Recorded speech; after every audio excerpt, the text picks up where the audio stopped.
Hello दोस्तों, good evening आप सभी को। मैं आज CUET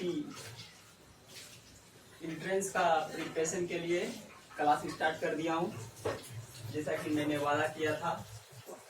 तो आज मेरा रीजनिंग का पहला टॉपिक है रैंकिंग टेस्ट। रैंकिंग टेस्ट को जानने से पहले उनके दो फार्मूलाओं को जानना अत्यंत जरूरी है।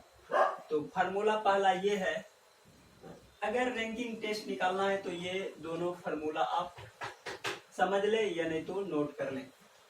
पहला पॉइंट में है, कुल व्यक्ति और वस्तुओं की संख्या यदि मांगे तो उसका सूत्र है किसी विशेष व्यक्ति ऑब्लिक वस्तु के बाईं ओर से क्रम प्लस उस व्यक्ति विशेष व्यक्ति ऑब्लिक वस्तुओं की रैंक दाएं छोर से -1। ये पहला टर्म हुआ। मतलब इसमें ये हुआ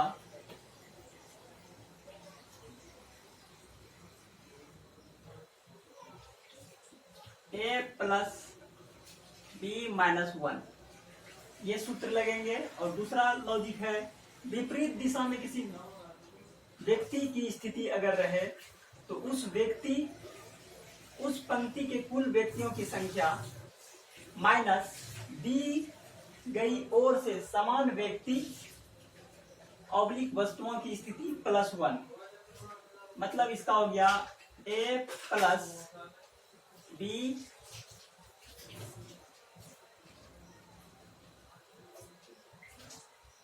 A - B और +1, ये दो सूत्र को याद रखना है।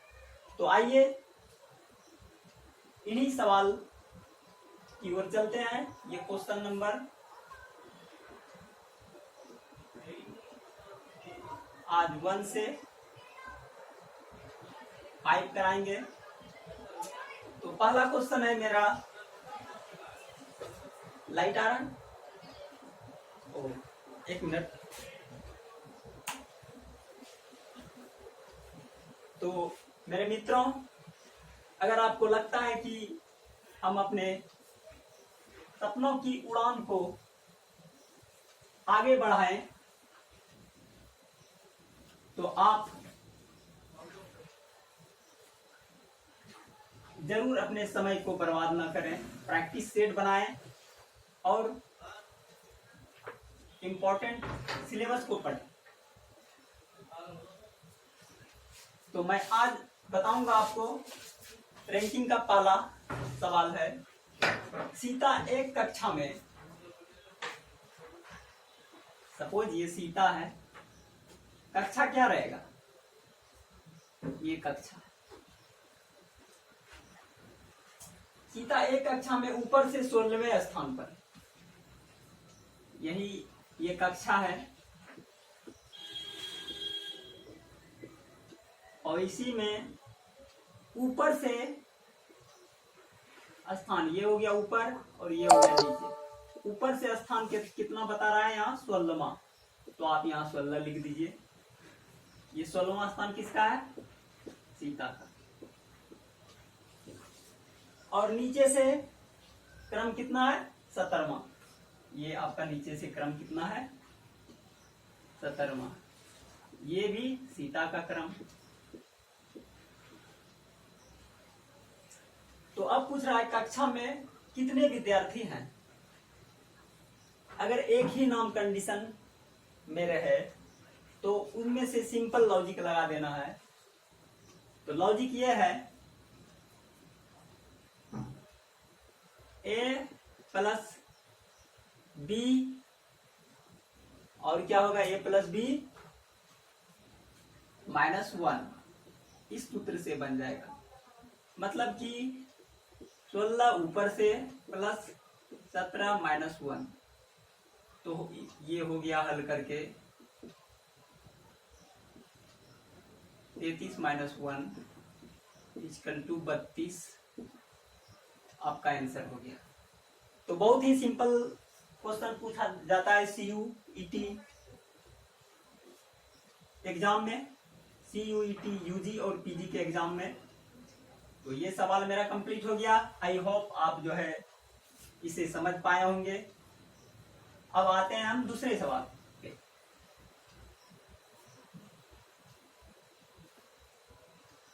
दूसरा सवाल ये है मेरे साथियों, 50 फौजी की कतार में सुरेश एक फौजी है, वो दाईं ओर से 14वें स्थान पर है, तो उसका बाईं ओर से स्थान क्या होगा? बाईं ओर पूछ रहा है, दायां ओर दिया गया है।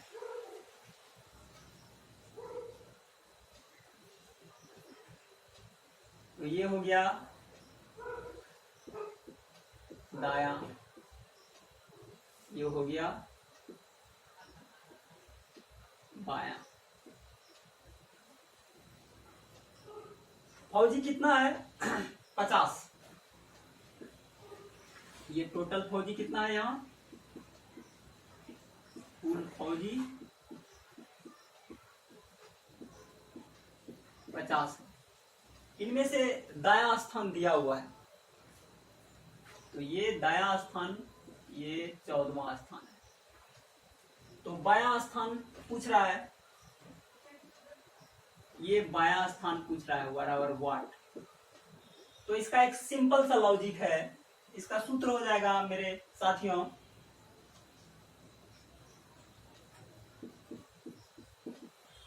Total minus A+1। तो टोटल कितना है मेरा फौजी की संख्या? 50 है, तो 50 लिख दें, माइनस A, देखिए दाईं ओर जो फौजी का संख्या दिया हुआ है वो कितना है? 14, और -1 कर दें, तो ये हो गया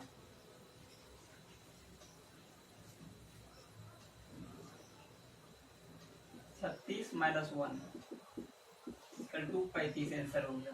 तो ये सिंपल सवाल थे, ये कतार से रिलेटेड थे। अब हम आते हैं अब तीसरे सवाल की ओर।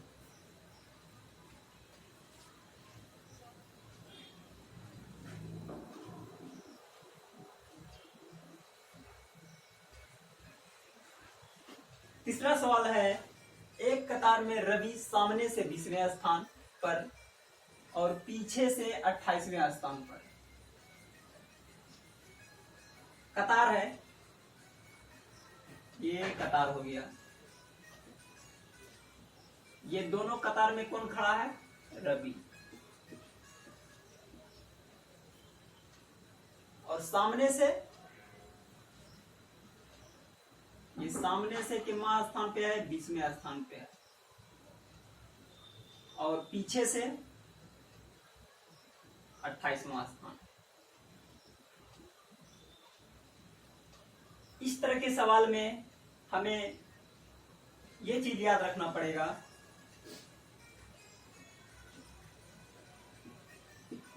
A+B+1। तो A कितना है मेरा? 20 प्लस B कितना है? 28 + 1, तो हो गया आपका 48 + 1 = 49 आंसर हो गया। तो ये थे सवाल, आप लोग, हम उम्मीद करते हैं कि समझ पा रहे होंगे।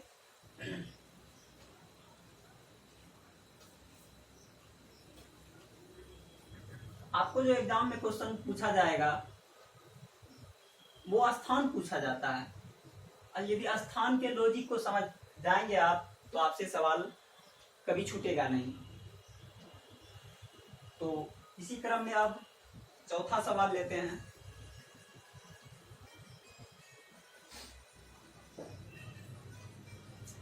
क्या बोल रहा है? 499 छात्रों की कतार में सुनील का स्थान शीर्ष से 166वें स्थान पर है, तो नीचे से उसका स्थान क्या होगा? कतार है, ये कतार हो गया। इसमें टोटल छात्रों की संख्या कितना है? कुल 499। इसमें सुनील का स्थान शीर्ष से,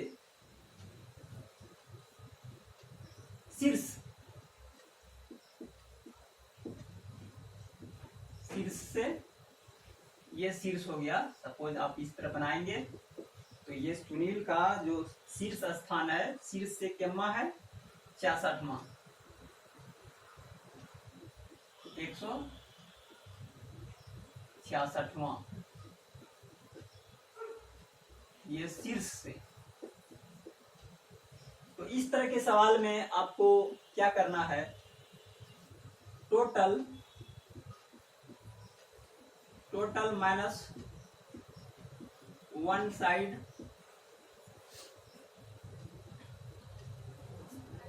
प्लस वन। टोटल कितना था मेरा, आप देख रहे हैं 499, तो 499 दे दीजिए, माइनस वन साइड में कितना है 166 प्लस वन, तो इसका आंसर हो गया 9 में 6 गया 3, 9 में 6 गया 3, 4 में 1 गया 3, प्लस 1 कर दीजिए, 334 आपका राइट आंसर हो गया। तो इस तरह के सवाल हैं। और लास्ट सवाल पर चलते हैं जो कि बहुत ही इजी है।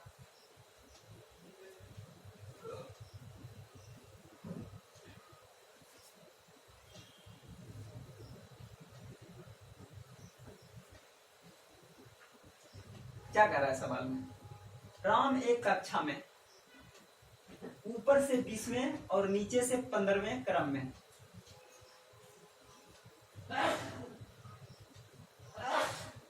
ये कक्षा है,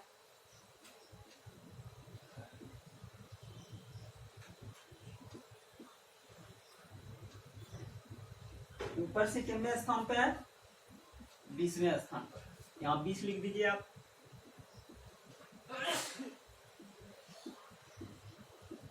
और नीचे से कितने स्थान पर है, यहाँ 15वें स्थान पर है, यहाँ 15 लिख दीजिए।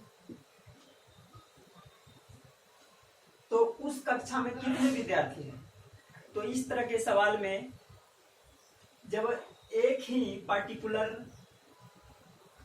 पर्सन के बारे में पूछ रहा हो तो उसमें क्या करना है, आपको बताया था मैंने पहले, a प्लस b माइनस 1, ये सूत्र लगा देना है और सवाल आपका बन जाएगा। अब a को मान लीजिए 20 दिया हुआ है, b कितना दिया हुआ है मेरा 15 माइनस 1, जोड़ दीजिए आप 35 माइनस 1 इक्वल टू 34 आंसर हो गया। तो इस तरह का सवाल आते हैं CUET, UG और PG में। यदि आप प्रैक्टिस करेंगे तो आपसे ये जरूर बनेगा। और आप जानते हैं कि CUET PG का जो एंट्रेंस है इस बार वो 2024 के दिसंबर तक अप्रोक्स में नोटिफिकेशन आ जाएगा और ऑनलाइन एप्लीकेशन भराना स्टार्ट हो जाएगा। फरवरी तक में या मार्च अप्रोक्स मैक्सिमम तक में एग्जाम हो जाएगी। तो आप लोग reasoning, math, GK GS, computer, Hindi ये सब पढ़ना स्टार्ट कर दें और गणित। तो किसी भी चीज को पढ़ने के लिए आइए जानते हैं, जैसा कि आप जानते हैं कि हम फैकल्टी ऑफ लॉ में CUET PG LLB entrance crack exam निकाल के मैंने एडमिशन लिया है। तो मैं कुछ प्रमुख बिंदुओं को बता देना चाहता हूँ। 75 क्वेश्चन टोटल पूछे जाएंगे